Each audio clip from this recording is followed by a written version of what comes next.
Hello and welcome to the Insert Menu module. Before we get started with the Insert Menu itself, select a chart and maximize it, as I'm doing here, so that we can have a larger chart to work with. Now let's pop on over to the Insert Menu, and this is where many of the goodies of MetaTrader are. The indicators, including the moving average, and just to give you an example, we'll click on moving average here. Dialog box pops up. We get an opportunity to change the color. If we wanted it to be blue, we can change whether we wanted solid or dashed line. The thickness of that line, we can apply that to the open, high, lower, close, or a number of other factors. We can determine whether it's simple, exponential, smooth, or linear weighted. We can also set up a shift to the left or to the right, and also the period of the moving average. Here we've got a 14 period moving average. Okay. Let's set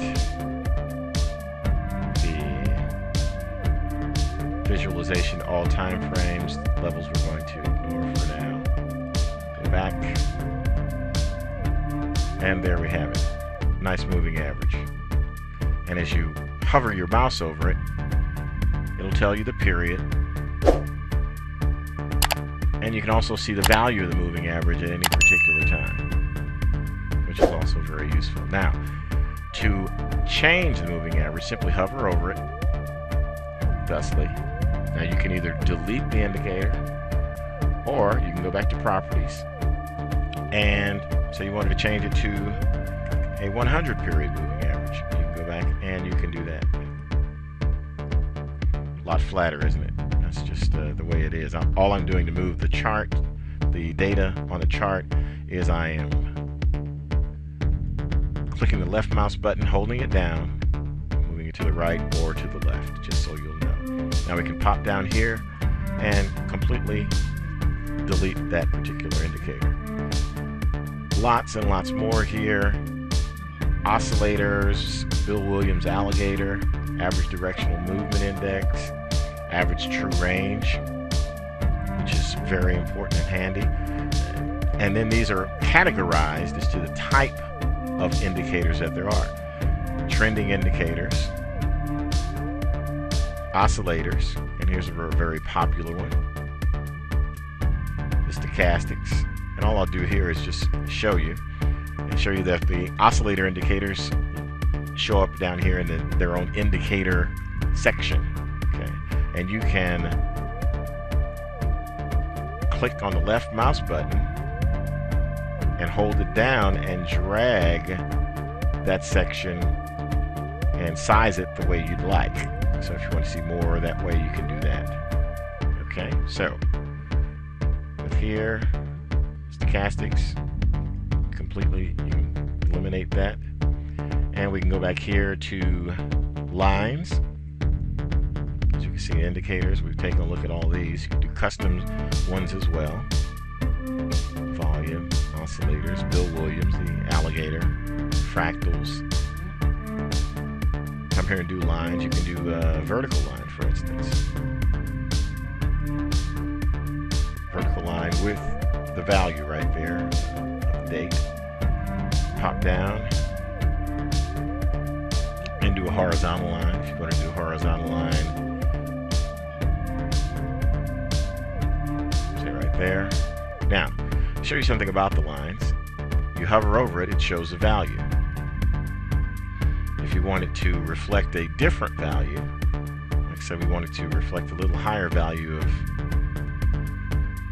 here, we can do that. Hover over it. Go to the objects list. See where it says objects list? And it shows, that's not what I want to use right now, but it shows the value right here, what's what. Vertical line, horizontal line. So let's pop through here and change the parameters. And let's say we want to change the parameters to 1.48295. You can do that very easily. 95. And there it hops up there. Now, if you want to change the color, no problem. Color change is easy. Want it to be thicker.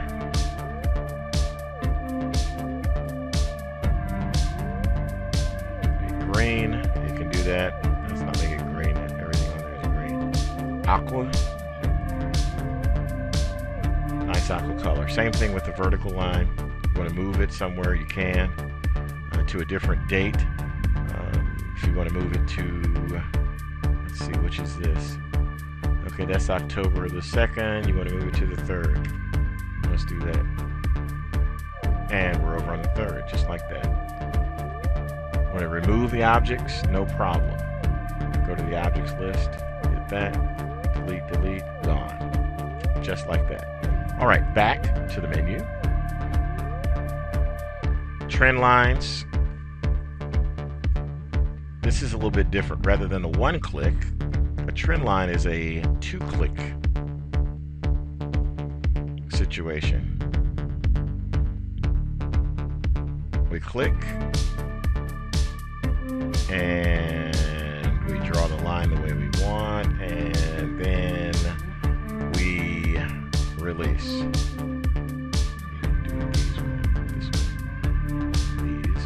Like that.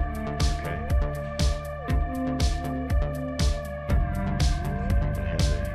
Change the trend line parameters.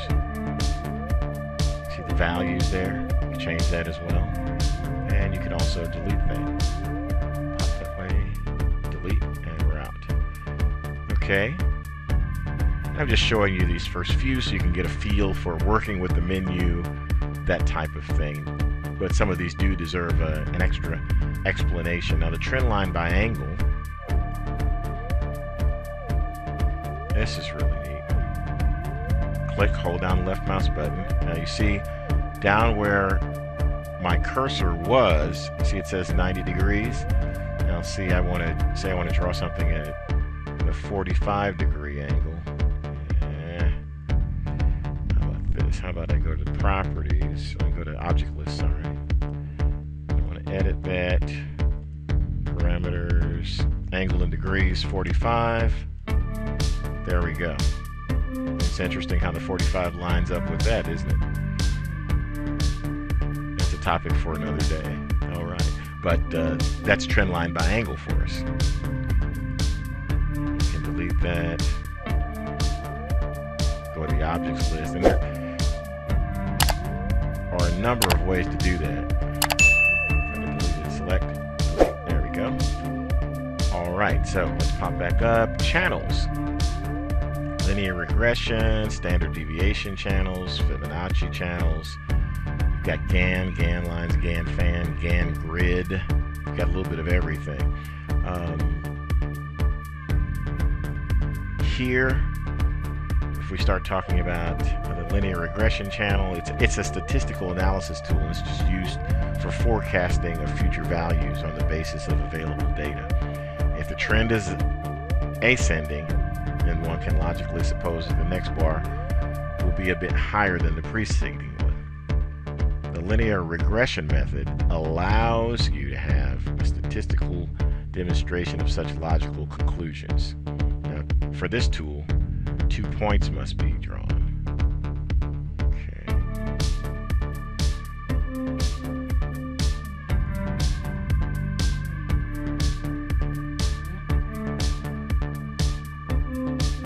That. It's interesting, isn't it? Capture everything within that channel. Another interesting tool. All right, regression channel. Okay, so again, just wanted to show you some samples of some things. Rectangles. This allows you to draw some objects on the chart if you wanted to do that for some particular reason. If you wanted to draw a rectangle and then you wanted to add text, for instance, you can go through here, you can add text,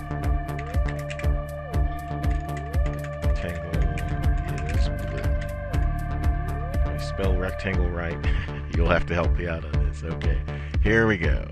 There we go. This rectangle is blue.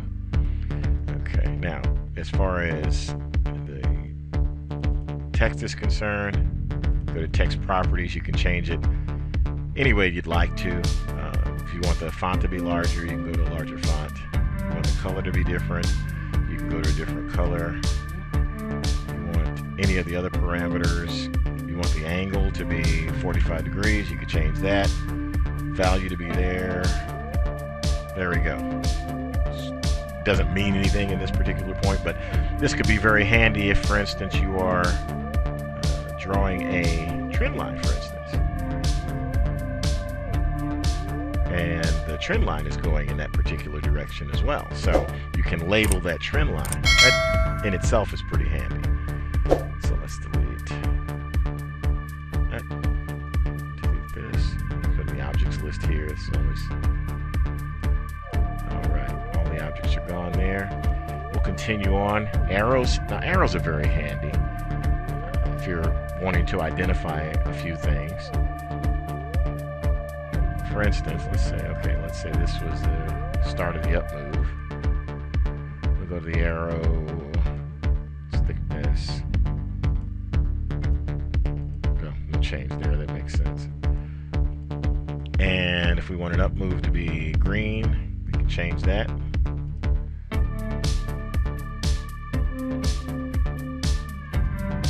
And there we go. Big green arrow right there. No problem. If we wanted to do another arrow for something along the lines of a down arrow, you can do that. Okay, it kept that color, but we're going to go straight here to red for down. I'm going to thicken that up just a bit to make that one a little bit larger. And so, as you can see, handy.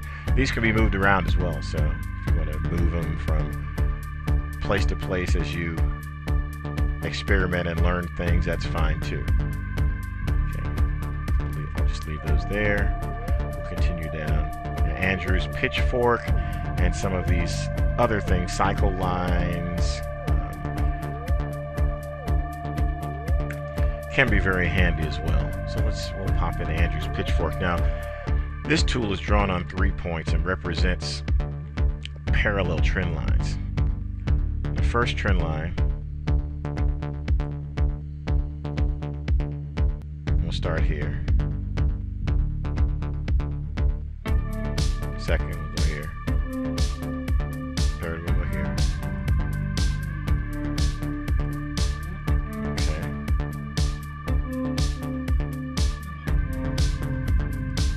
There we are. There's the Andrew's pitchfork there. See it containing prices here and having a median trend line that the prices oscillate around. It'll be very, very handy. Let's pop down here to cycle lines. Cycle lines are interesting. So let me do that again, so we'll do that correctly. You see how you can change that cycle from larger to smaller. This could be very handy if you're looking to find some sort of cycle or pattern inside of the data, such as maybe looking for, it moves through every 8 hours there's a peak, or every 8 hours there's a valley. No matter how short term these cycles might be, they can end up being very, very handy. So let's remove this. Remove all these from our objects list and clean up our chart a little bit. Okay, there we go. Now here, text label.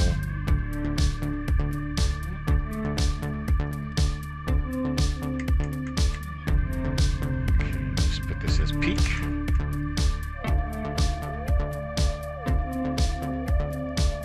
Okay, now the interesting thing about this is this is anchored, so it's a little bit different. You can see where it shifts here. Label properties, bottom left corner. But still, you can just move it around to wherever you'd like for it to be. And you can also change the properties of that particular label. Right here in parameters, you can angle it as well. X distance, Y distance, and you can change the name, the color, the size of the font, really big, no problem at all. So that wraps up the coverage of the insert menu. And next we're going to go on to the very exciting chart menu. Thank you very much.